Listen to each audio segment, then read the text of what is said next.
اللہم صلی علی سیدنا و مولانا محمد معدن الجود والکرم وآلہ وصحبہ وبارک وسلم۔ تمام تعریفیں، حمد اور ثنا اللہ تعالیٰ جل جلالہ کے لیے۔ درود و سلام نبی رحمت نور مجسم شفیع معظم آقائے کل ختم رسول دانائے سبل احمد مجتبیٰ جناب حضرت محمد مصطفیٰ اعلیٰ تحیت و ثنا کی ذات والا صفات کے لیے حمد و صلات کے بعد آج یکم محرم الحرام ہے۔ امیر المومنین خلیفۃ المسلمین حضرت سیدنا عمر فاروق رضی اللہ تعالیٰ عنہ کا آج یوم وصال ہے۔ حضرت عمر فاروق رضی اللہ تعالیٰ عنہ اور انشاءاللہ بات ہوگی اور ہم کرتے رہتے ہیں، لیکن ایک بات آج شروع میں آپ کی خدمت میں عرض کرنی ہے، اس کو آپ بڑی اچھے طریقے سے سمجھ لیں۔ اعلیٰ حضرت فاضل بریلوی رحمۃ اللہ تعالیٰ علیہ سے کسی بندے نے مسئلہ پوچھا، یہ میرے سامنے فتاوی رضویہ شریف پڑھا ہے، اس کی 10ویں جلد ہے اور صفحہ نمبر 105 ہے۔ اس نے مسئلہ پوچھا کہ سادات کرام کو زکوٰۃ کے پیسوں سے رقم دی جا سکتی ہے؟ سادات کو ظاہر ہے اس نے اعلیٰ حضرت کے زمانے میں پوچھا مسئلہ کہ آج کل جو سادات ہیں ان کو زکوٰۃ کے ساتھ ان کی مدد کی جا سکتی ہے؟ تو اعلیٰ حضرت نے اس کا جواب لکھا تفصیل کے ساتھ، چاہیے تھا بس اس کا جواب دے دیتے کہ نہیں دی جا سکتی، لیکن صفحہ نمبر 105 پر فرماتے ہیں، سارا جواب دے کے نا پیچھے کہ جائز نہیں، صفحہ نمبر 105 پہ فرماتے ہیں کہ یہ کیا بات ہوئی کہ تم نے ان کو زکوٰۃ ہی دینی ہے؟ فرمایا اس طرح کرو، اپنے خالص مال میں سے جس میں 1 روپیہ بھی حرام کا نہ ہو، خالص مال لو اور عقیدت کے ساتھ جاؤ اور سید کی بارگاہ میں ہدیہ پیش کر کے آؤ۔ سید کی بارگاہ میں ہدیہ پیش، اہل بیت نبوت کا جو پیار ہے وہ ایمان ہے، وہ حسن ہے۔ یار یہاں تو لوگوں نے الجھا دیا بہت ساری چیزوں کو۔ اہل بیت نبوت اور ان ہستیوں کا جب آپ نام لیں تو آپ کے نام لینے سے محبت چھلکنی چاہیے۔ یہ صبح و شام یہ جو دن آپ آئے ہیں نا، تو گھروں کے اندر ہمارے بچوں کے درمیان جب ہم بیٹھے ہیں تو ہمارا لب و لہجہ بتائے کہ ہم رسول اللہ کی اولاد کے غلام ہیں، ہمارا ایک خاص حسن ہو، ایک خاص پیار ہو۔ 10 محرم کو نیاز پکائیں نا، نیاز تو اس طرح کی نیاز نہ پکائیں جس طرح کی روٹین میں ہم نیاز پکاتے ہیں کہ میں نے دے دیا ہے 5000 روپیہ، مسجد میں چاول پک جائیں گے، اور چاول پکا کے تو بانٹ دو۔ اپنی دوستوں کی جب دعوت کرتے ہو تو اس طرح کرتے ہو؟ آپ تو ڈھونڈ کے لاتے ہو کہ ہوٹل کون سا اچھا ہے۔ کبھی ایسا بھی ہوا ہے کہ ٹینٹ والے برتنوں میں آپ نے کھانا دے دیا ہو، دوست آئے اور نیاز ہو امام حسین کے نام کی اور تیرے برتن بھی دھلے ہوئے نہ ہوں، تجھے پتہ ہی کوئی نہ ہو؟ میری والدہ صاحبہ کہا کرتی تھی کہ جس نے 10 محرم کو لنگر بانٹنا ہے نا، جس نے پکانا جس نے وہ تو الگ بات، جس نے بانٹنا ہے وہ بھی وضو کر کے آئے، وہ بھی وضو کرے۔ وہ سادے لوگ تھے لیکن عقیدتوں سے بھرپور تھے۔ یہ بحثوں میں نہ الجھیں کہ وہ فلانا کیا کہہ رہا ہے، فلانا کدھر جا رہا ہے، وہ فلانے چونکہ ادھر جا رہے ہیں۔ ہم کسی کی ضد میں کیا اہل بیت سے پیار کریں گے یا کسی کے کہنے پر پیار کریں گے؟ اہل بیت ہمارا ایمان ہے۔ ہماری اولادیں اور ہماری اولادوں پر جتنا کرم اللہ کرتا ہے، اور اللہ نے ہمیں جو کچھ دیا ہے یہ مصطفیٰ کی اولاد کا صدقہ ہی تو دیا ہے۔ آپ کدھر نکل گئے؟ سنو، میں فتاوی رضویہ پڑھ رہا ہوں، اہل سنت کے امام کی بات کر رہا ہوں۔ سنو، حدیث پاک لکھی ہے اعلیٰ حضرت، 2 حدیثیں لکھی ہیں، ذرا حسن دیکھنا۔ پہلی حدیث کے راوی خود مولا علی شیر خدا ہیں، اور اعلیٰ حضرت رحمۃ اللہ علیہ کنز المال اور ابن عساکر کے حوالے سے حدیث لائے ہیں۔ کیا خوبصورت انداز ہے میرے رسول پاک صلی اللہ، یہ مسئلہ بیان کرتے ہوئے نا کہ سادات کو ہدیہ دو، زکوٰۃ نہ دو، ہدیہ دو، خدمت کرو، یہ مسئلہ بیان کرتے ہوئے اپنی بات کو مضبوط کرنے کے لیے 2 حدیثیں لائے اور فرمانے لگے کہ مولا علی شیر خدا رضی اللہ تعالیٰ عنہ فرماتے ہیں کہ میں نے خود اپنے پیارے حبیب سے سنا ہے، نبی پاک صلی اللہ تعالیٰ علیہ وسلم نے ارشاد فرمایا کہ جو میرے اہل بیت کے ساتھ اچھا سلوک کرے گا میں خود قیامت کے دن اسے صلہ عطا کروں گا۔ یہ حدیث مولا علی شیر خدا سے روایت ہے، اور جو اگلی حدیث اعلیٰ حضرت نے لکھی ہے تاریخ بغداد کے حوالے سے، اس حدیث کے راوی امیر المومنین حضرت عثمان غنی رضی اللہ تعالیٰ، حضرت عثمان غنی راوی ہیں۔ اور ذرا جملے دیکھیے، نبی پاک صلی اللہ علیہ وسلم نے کیا فرمایا؟ یہاں اہل بیت کے لفظ نہیں، پچھلی حدیث میں اہل بیت کا لفظ تھے، یہاں اہل بیت کے لفظ نہیں۔ اللہ کے محبوب صلی اللہ تعالیٰ علیہ وسلم فرمانے لگے، جو شخص بھی عبد المطلب کی اولاد کے ساتھ دنیا میں کوئی نیکی کرے، میرے دادا کی اولاد کے ساتھ، فرمایا جو بھی عبد المطلب کی اولاد کے ساتھ دنیا میں کوئی نیکی کرے۔ اور یار سننا، کبھی اس طرح بھی ہوتا ہے، کبھی اس طرح بھی کہ بیٹی غریب ہو، میں مثال دے کے بات سمجھانے لگا ہوں، یا بچے کسی جگہ بھی وہ تعلیم حاصل کر رہے ہوں تو باپ جاتا نہیں کنٹین پہ جا کے کہہ دیتا ہے کہ میرے بچے جو مانگے دے دینا، مہینے کے بعد بل بنے گا تو میں ادا کر دوں گا، یا جو مانگے دے دینا۔ ٹیچر سے کہتا ہے بچے کو چیزیں دے دینا، پیسے میں دے دوں گا، میرے جو بچے ہوئے۔ دیکھو حسن، دیکھو میرے رسول پاک علیہ السلام نے جو بیان کیا۔ اللہ کے محبوب صلی اللہ علیہ وسلم فرمانے لگے، جس نے عبد المطلب کی اولاد کے ساتھ دنیا میں کوئی نیکی کی، فرمایا اس کا صلہ مجھ پر لازم ہے، اور صلہ میں اسے تب دوں گا جب قیامت میں میری اور اس کی ملاقات ہوگی۔ جب قیامت میں میری اس سے ملاقات ہوگی تو میں خود اسے صلہ دوں گا، میں خود اسے صلہ دوں گا، میں صلہ دوں گا۔ قربان جائیں اعلیٰ حضرت بریلوی پر۔ اعلیٰ حضرت فرمانے لگے جو حضور نے دینا ہے وہ تو دینا ہی ہے، اور پتہ نہیں کیا کچھ دینا ہے۔ فرمانے لگے اتنا تھوڑا ہے کہ حضور نے فرمایا جو عبد المطلب کی اولاد سے نیکی کرے وہ قیامت میں مجھ سے ملے گا۔ تو یہ بہت بڑا صلہ نہیں کہ جو حضور کی اولاد سے پیار کرے وہ قیامت میں حضور سے ملے گا۔ جان دے دی وعدہ ہے دیدار پر، تو وعدہ کریں دیدار کا، جان دینے کو تیار ہے۔ فرمایا جو عبد المطلب کی اولاد سے نیکی کرے مجھ پر لازم ہے صلہ دینا جب وہ مجھ سے ملے گا۔ اور یارو کھل کے پیار کرو میرے محبوب کی اولاد، سیدہ پاک سے، شیر خدا سے، امہات المومنین سے، حضور کی شہزادیوں سے، نبی پاک کے حسن سے، حضور کے حسین سے۔ یار تو بات سمجھنا، کسی کو چنبیلی کا پھول پسند ہے، کسی کو گلاب کا پھول پسند ہے، مدینے والے رسول فرمانے لگے یہ حسن اور حسین میرے پھول ہیں، یہ میرے پھول ہیں، پھول حضور سونگا کرتے۔ اعلیٰ حضرت فرماتے ہیں کیا بات رضا اس چمنستان کرم کی، زہرا ہے کلی جس میں حسن اور حسین پھول، زہرا ہے کلی جس میں حسن اور حسین۔ بس کسی نے سادی بات کہی، پریشاندار کہہ دی، اس نے کہا عظمت آل نبی بھول نہ جانا لوگو، اور دیکھنا غیر کی باتوں میں نہ آنا لوگو۔ یہ چھلکے آپ کی طبیعت بتائے کہ آپ کو حضور کی اولاد سے بڑا ہی پیار ہے، آپ کو نبی پاک کے خاندان سے بڑا ہی پیار ہے۔ تو باہر کیا یہ بات میں نے شروع میں اس لیے کر دی کہ ذرا نہ کھول کے پیار کرنا ہے حضور کی اولاد، اور یاد رکھیں حضور کی اولاد سے پیار کاری ہو سکتا ہے جس کے سینے میں ابو بکر صدیق بھی رہتے ہوں۔ ہمیں تو حضور کی اولاد کا ادب بتایا ہی فاروق اعظم نے، یہ سبق پڑھایا ہی عثمان غنی نے، وہ بڑے نا سخت مزاج اصولوں پر پابند آدمی تھے حضرت عمر بن عبدالعزیز۔ خاندان کے ایک دو لوگ ایک دو دفعہ سفارش کرانے آئے کسی بات کے لیے حضرت عمر بن عبدالعزیز سے، تو آپ نے نا عملے کے لوگوں سے کہا آج کے بعد میرے خاندان کا کوئی بندہ ہے تو اندر نہ آنے دینا، یہاں کوئی اقربا پروری نہیں چلے گی، خبردار کوئی قریب نہ آئے۔ لیکن ایک دن نا امام حسن کی اولاد میں سے ایک شہزادے آ گئے، تو جناب عمر بن عبدالعزیز کو پتہ چلا امام حسن کی اولاد ہے۔ میں آپ کو قسم اٹھا کے کہتا ہوں، قسم میں نے کبھی نہیں اٹھائی، قسم اٹھا کے کہتا ہوں کہ میرے مرشد کا پوتا کبھی ملے تو میں پیر چومنے کو تیار ہوں، اور میری شرط بھی کوئی نہیں کہ وہ عالم فاضل ہو کیا ہو، اصلہ نال جو نیکی کریے وہ نسلاں تاک نہیں بھول دے۔ جن لوگوں نے کرم ہمارے اوپر کر دیا پھر ہم ان کی قرآن نے نہیں کہا وکانا ابوہما صالحا۔ موسیٰ کہتے ہیں میں اس لیے دیوار سیدھی کر رہا ہوں، بچوں کا خزانہ ہے، اور ان کا باپ نیک آدمی تھا، وہ 7ویں پشت میں نیک تھا، تو اتنی قدر ہو رہی ہے۔ مجھے اتنے کسی استاد کا بچہ فون کر دے تو میں چپ کر جاتا ہوں، میں کہتا ہوں یار بات ٹھیک ہے، اصلہ نال جو نیکی کریے تو نسلاں تاک نہیں بھول دے۔ تو امام حسن رضی اللہ تعالیٰ عنہ کی اولاد میں سے ایک شہزادے آ گئے، عمر میرا خاندان کا بندہ کوئی نہ اندر آئے۔ کسی نے کہا یہ امام حسن کی اولاد ہے۔ جناب عمر بن عبدالعزیز نے ممبر چھوڑا، تخت چھوڑا، شہزادے کو تخت پہ بٹھایا، پھر دونوں آنکھوں میں آنسو اور دونوں ہاتھ باندھ دیے، کہنے لگے شہزادے آج کے بعد آپ نے آنا نہیں، کوئی حکم ہو تو رکھا لکھ دیں، اور اگر پھر بھی مجھ سے ملنا ہو تو مجھے حکم کر دے، عمر بن عبدالعزیز چل کے آپ کے پاس حاضر ہو جائے۔ تیری نسل پاک میں ہے بچہ بچہ نور، تو ہے عین نور تیرا سب گھر۔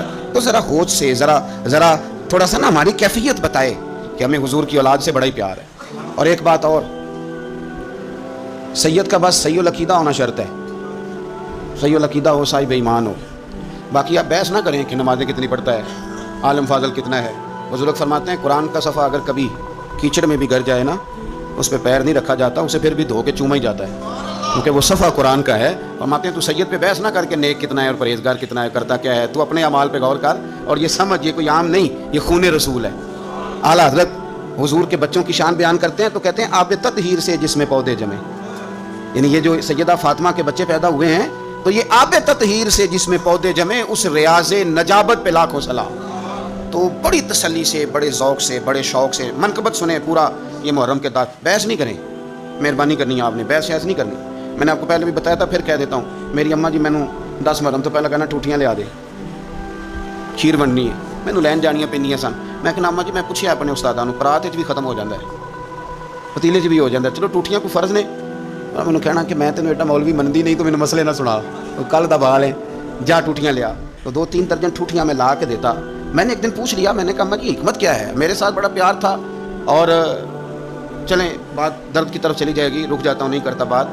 تو میں نے ایک دن پوچھ لیا، میں نے کہا اماں جی مطلب ٹوٹیوں کی حکمت کیا ہے؟ تو کہنے لگے پتر حضور کی اولاد کے نام پہ کسی کو کچھ شے دینی اور اسے کہنا برتن واپس کر کے جا، حسن حسین کے نام پہ جو دے دیا سو دے دیا، ختم ہو گئی بات۔ اب برتن واپس مانگنا بس حضور کی اولاد کا صدقہ ہے جو کچھ بھی ہے۔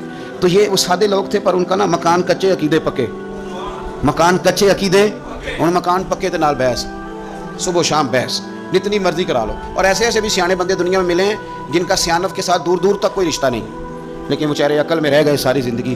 اس لیے اقبال کہا کرتے تھے کہ پختہ ہوتی ہے اگر مصلحت اندیش ہو عقل، اور عشق ہو مصلحت اندیش تو ہے خام، ابھی کچا ہے. پختہ ہوتی ہے اگر مصلحت اندیش ہو عقل، عقل پختہ ہوتی ہے اگر حکمت کے ساتھ چلے، اور عشق اگر حکمت دیکھ کے چلے تو ابھی کچا ہے.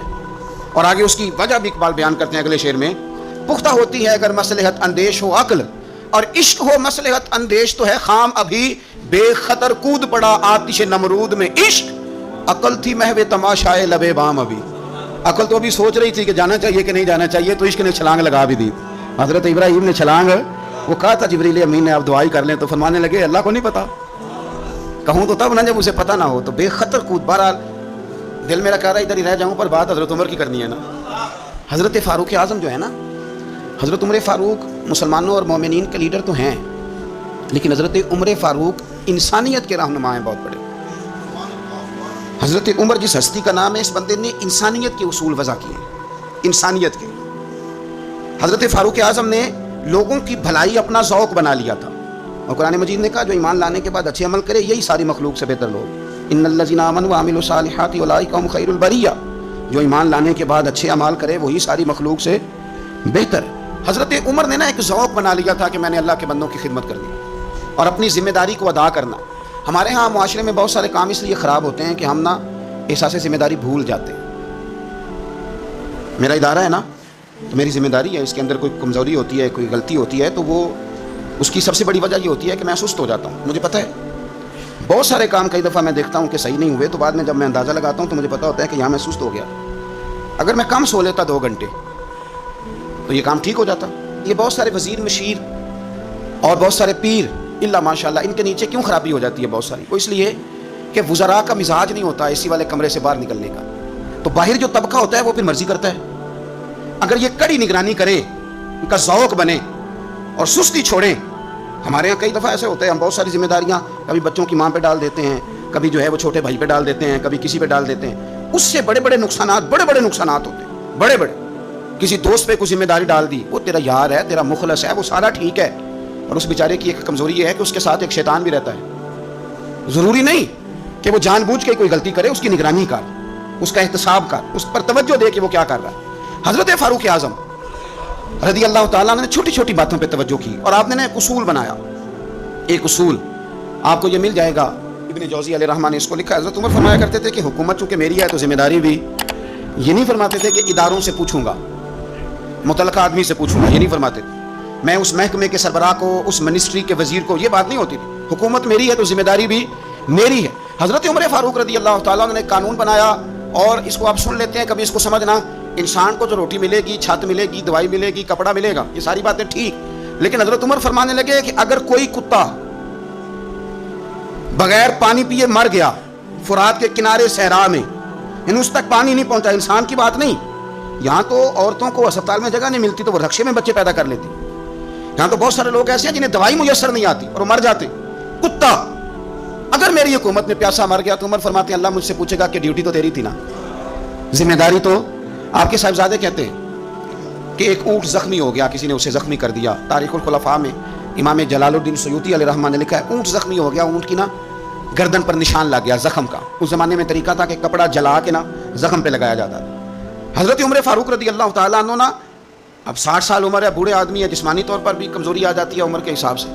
اونٹ کی نکیل کے ساتھ پہلے اسے باندھا، پھر وہ کپڑا جلایا، پھر اپنے ہاتھوں سے اونٹ کا وہ جو زخم تھا نا اس پر وہ کپڑا ڈالنے لگے، اس کو ٹھیک کرنے لگے.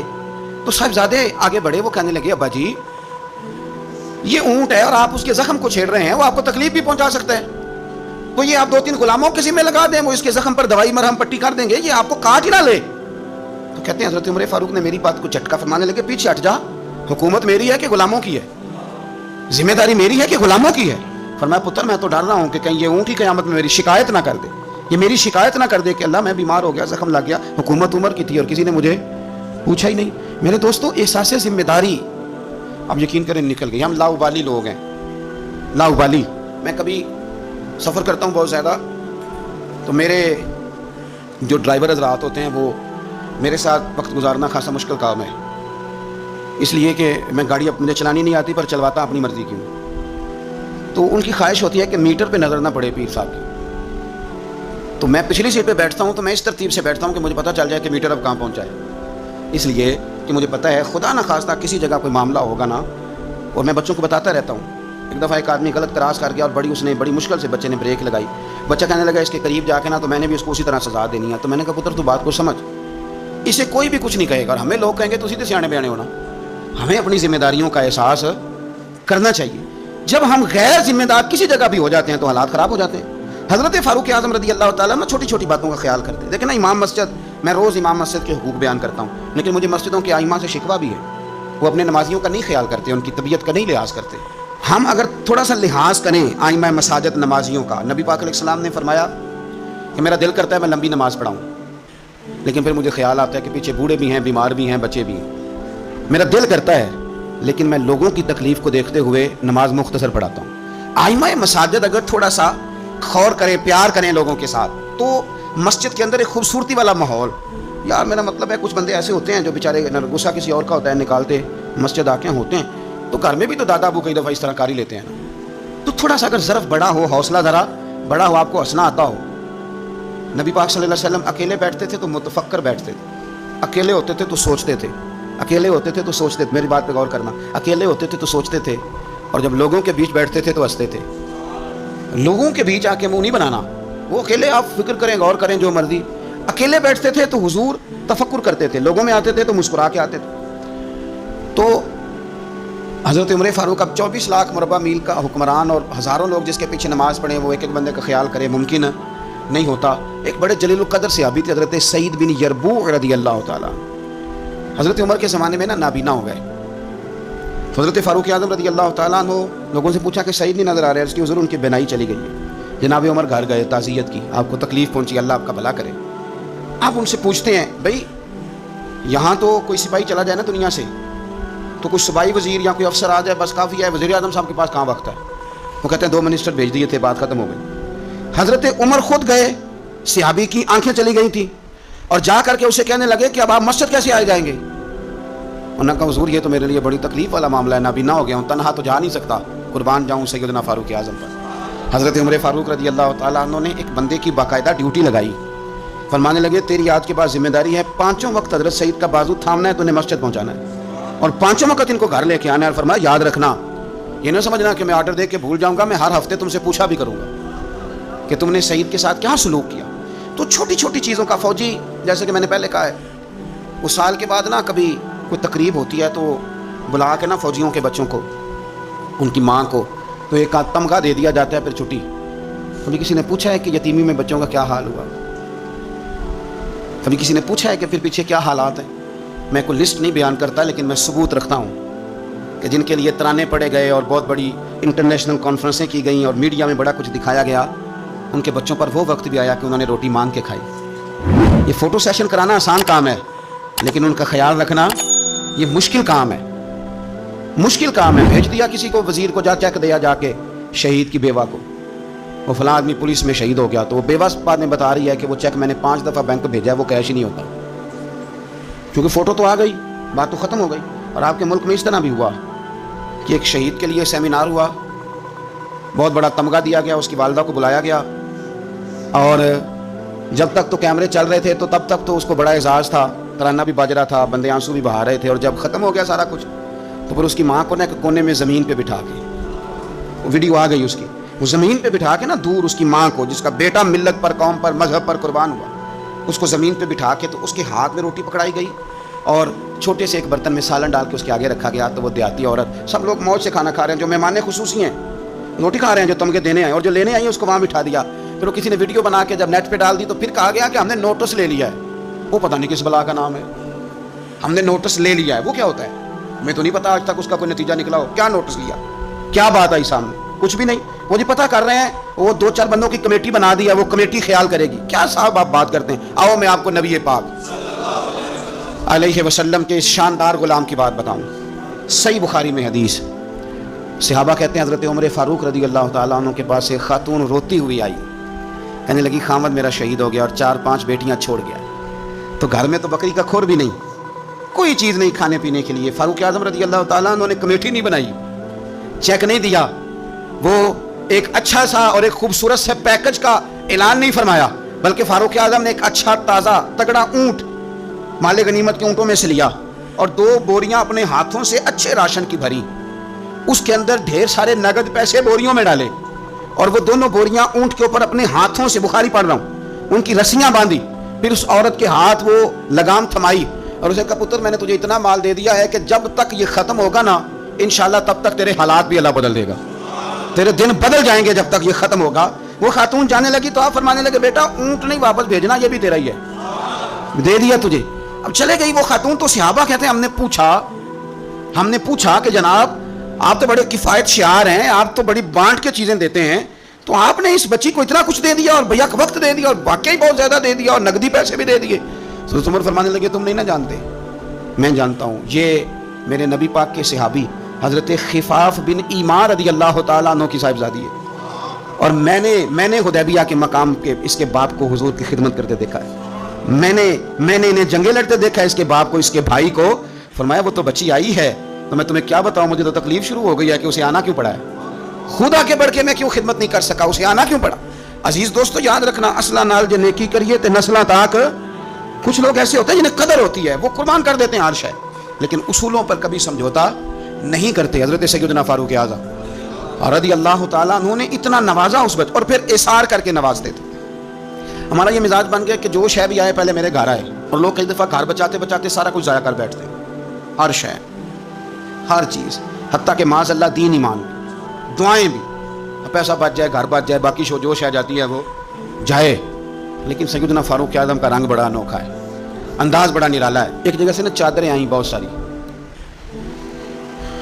میرا خیال ہے کہ جو بہترین چیز ہوتی ہے نا وہ لوگ پہلے گھر رکھ لیتے ہیں۔ یہ قربانیاں ہوئی ہیں نا جی، تو 4 5 رانے ہیں جنہوں نے 6 بکرے کیے، وہ پہلے انہوں نے سائڈ پہ کر لی۔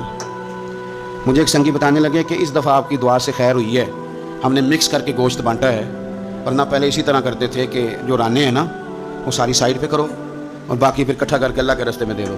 اللہ کی راہ میں جو دینا ہے، جو اپنی راہ میں دینا ہے اس کا طریقہ، اور اللہ کی راہ میں دینا ہے معاذ اللہ تو اس کا سٹائل اور ہے۔ فرمانے لگے کہ چادریں آئیں اور بڑی بڑی قیمتی چادریں آئیں، تو فاروق اعظم رضی اللہ تعالیٰ عنہ نے کوئی اس میں تخصیص نہیں کی، 1 2 2 3 3 4 4 بانٹتے رہے، چادریں تھیں عورتوں والی۔ اب جو سب سے نیچے سے چادر نکلی وہ اتفاق سے بڑی شاندار نکل آئی، آخر میں جو رہ گئی نا، صبر کریں تے موتی مل سن، تے ذکر کریں تے ہیرے، یہ صبر کریں تے موتی مل سن، ذکر کریں تے جے پاگلا مانگو رولا پاویں، نہ موتی نہ صبر کریں تے موتی مل سن، ذکر کریں تے۔ آج کل لوگ شور ڈال کے سارا کچھ کرنا چاہتے، تو چپ کر کے کونے میں بیٹھ جا، تو بیٹھا رہے، تو ڈرنا دے، پوچھنے والا خود ہی تجھ سے پوچھ لے گا تو کدھر سے آیا ہے، وہ ختم ہوگی بات۔ صبر کیا نا جب وہ چادریں ساری، ایک چادر اب اپنے گھر والوں کے لیے انہوں نے چادر ابھی دینی تھی، وہ سب سے نیچے قیمتی چادر نکل آئی، تو چادر بڑی حسین ہے اور باری بھی حضرت عمر کی لگ گئی، ان کے گھر جانی تھی چادر ان کی اہلیہ کے لیے۔ تو ایک صحابی کہنے لگے یہ آپ کی زوجہ جناب ام کلثوم رضی اللہ تعالی عنہا پر بڑی جچے گی چادر، بڑی حسین ہے، اور یہ خاتون اول کو بڑی جچے گی۔ تو حضرت عمر کہنے لگے ام سلیت رضی اللہ تعالی عنہا ایک خاتون ہے، یہ چادر انہیں دوں گا۔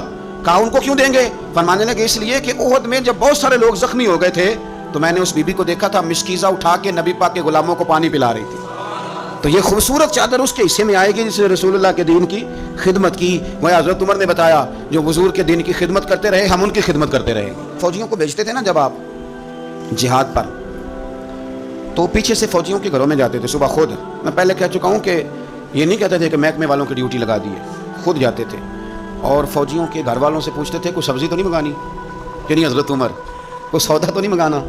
تو وہ خواتین کہتی کہ ہاں زیتون لانے والا ہے، پنیر لانے والی ہے، گھی لانے والا ہے، ستوں کی ضرورت ہے۔ تو فاروق اعظم نے لسٹ پکڑی ہے، تو بازار میں آتے تو شور مچ جاتا، امیر المومنین آئے، لوگ پوچھتے آپ کیسے آئے؟ فرمانے لگے وہ فوجیوں کے گھروں میں سودا پہنچانا ہے۔ ایک دفعہ قحط بھی پڑا تھا حضرت عمر کے دور میں، عام الرمادہ اس کو کہتے ہیں، 8 9 مہینے بارش نہیں ہوئی تھی۔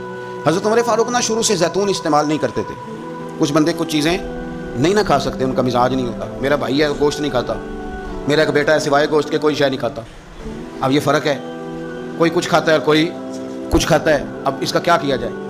اپنا اپنا لوگوں کا مزاج ہے۔ ہمارے سامنے بہت سارے بندے بہت ساری چیزیں، اللہ کے فضل سے ناپسند کوئی شے نہیں، لیکن کچھ چیزیں انسان کی طبیعت پر سوٹ نہیں کرتی، اس سے وہ نہیں کھائی جاتی۔ یہ الگ بات ہے کہ لوگ پیر صاحب کو بلیک میل کرتے ہیں، کہتے ہیں کھائیں، ہم نے وضو کر کے پکائی ہے، یا آپ نے وضو کر کے پکائی ہے تو وہ جو دوائی کھا کے ہضم کرے گا، تو آپ مہربانی کریں، وہ نہیں کھانا چاہ رہا تو آپ اس کو تھوڑی سی گنجائش ہی دے دیں۔ تو حضرت عمر فاروق زیتون استعمال نہیں کرتے تھے، ان کی طبیعت کو تکلیف دیتی تھی۔ اب قحط کا زمانہ ہے، آپ کا مزاج تھا گھی کے ساتھ سالن پکتا تو کھاتے، تو قحط پڑا نا تو گھی بہت مہنگا تھا اور زیتون سستا تھا، تو حضرت عمر نے کہا سارے زیتون ہی کھائیں گے. گھر آ کے اپنی بیوی سے کہا کہ آج کے بعد ہنڈیا زیتون میں پکے گی. حالانکہ اس زمانے میں زیتون بہت سستا ہے. تو اہلیہ کہنے لگی بچے تو کھا لیں گے تو آپ کا کیا بنے گا؟ فرمایا میرا بھی کچھ نہیں بنے گا, میں بھی کھاؤں گا. اب ایک آدمی نے ایک چیز کبھی نہیں کھائی, پھر وہ روز کھانی پڑے. 4-5 دن بیت گئے تو پیٹ سے گڑ گڑ کی آوازیں آنے لگیں. اس نے پیٹ خراب کر دیا. تو حضرت عمر امیر المومنین اپنے پیٹ سے باتیں کر رہے ہیں. فرمانے لگے جتنا مرضی شور کر. اپنے پیٹ سے کہتے ہیں شور جتنا مرضی کر, گھی تجھے اسی دن ملے گا جس دن میرے نبی کی ساری امت گھی کھانے لگ جائے گی. کار شور جتنا مرضی تو نے کرنا ہے, یہ اسی دن ملے گا جس دن حالات نارمل ہو جائیں. ابھی کہتے ہیں ابھی تجھے گھی مل سکتا, حالات نارمل ہوں گے تو ملے گا. کار شور جتنا تو نے کرنا. میرے بھائی یہاں تو لاک ڈاؤن ہوا, حالات بدلے, بڑی لوگوں کو پریشانی ہوئی. چاہیے تو یہ تھا نا کہ وزیر کے پاس 2-3 گاڑیاں پروٹوکول کی ہیں, وہ 3 ہی دے دیتے, ایک رکھ لیتے جس میں سفر کرتے ہیں. لیکن ہمارے یہاں نا لوگ غریبوں کا درد بیان کرتے ہیں لیکن اس کا عملی اظہار. قحط کے دنوں میں آپ کا بیٹا تربوز کھا رہا تھا تو سیدنا فاروق اعظم نے پکڑ کے اس کے گردن پر ایک چپت مار دی. فرمانے لگے تو کتنا عجیب آدمی ہے کہ لوگ قحط میں پڑے ہوئے ہیں, تو تربوز کھا رہا. خبردار, جب تک سب لوگوں کو چیزیں نہیں مل جاتی اتنی دیر تک تمہیں یہ کھانے کی اجازت نہیں ہے. اور پھر حضرت عمر رضی اللہ تعالیٰ عنہ کے زمانے میں اس قحط کے دور میں بارش نہیں ہوتی. حضرت بلال بن حارث المزنی, یہ صحابی ہیں, مصنف ابن ابی شیبہ میں موجود ہے. یہ ختم کیسے ہوئی قحط, ختم کیسے؟ وہ گئے جا کے نا حضور کے روضے پہ حاضر ہوئے. حضور بارش نہیں ہو رہی, مہربانی کریں. کہتے میں وہیں سو گیا, مجھے حضور خواب میں ملے اور فرمایا عمر کو میرا سلام کہنا اور اسے کہنا تو فکر نہ کر, رب بارش عطا کرے گا. تو بارش ہوئی حضور کے روضہ نور پہ جانے کی برکت سے. اللہ کرے امت کے لیے روضے کے دروازے ہمیشہ کھلے رہے, کبھی بند نہ ہو, وہاں سے تو کرم ملتا ہے. تو جو آج حضرت عمر کے بارے میں ساری گفتگو ہے, ایک پہلو میں آپ کے سامنے رکھنا چاہتا ہوں کہ احساس ذمہ داری, لوگوں کے ساتھ ان کا رویہ. ایک قحط کے زمانے میں ہی دور سے کچھ لوگ آ گئے کہ چلو باہر قحط ہے تو مدینے چلتے ہیں.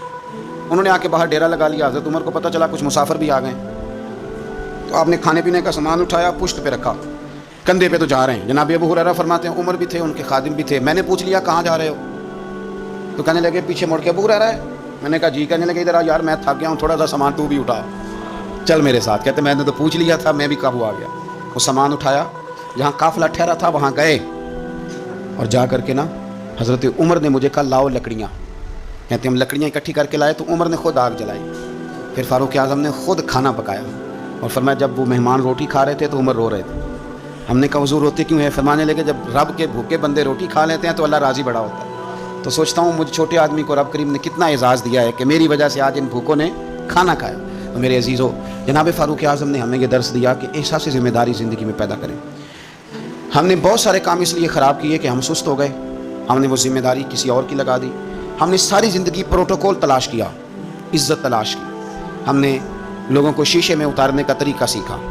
اس نے بے سکونی بھی پیدا کی معاشرے کے اندر, ہمیں بھی تکلیف میں رکھا, دوسروں کو بھی تکلیف میں رکھا. اگر مخدوم بنو گے, خدمت کرانے کا مزاج بناؤ گے تو ساری زندگی تکلیف میں رہو گے. اور اگر خادم بن جاؤ گے تو پھر تو ذہن بن جائے گا کہ میں نے کھلاتے ہی رہنا ہے. حضرت عمر فاروق نے بتایا لوگوں کو کہ قوم کا سربراہ قوم کا خادم ہوتا ہے.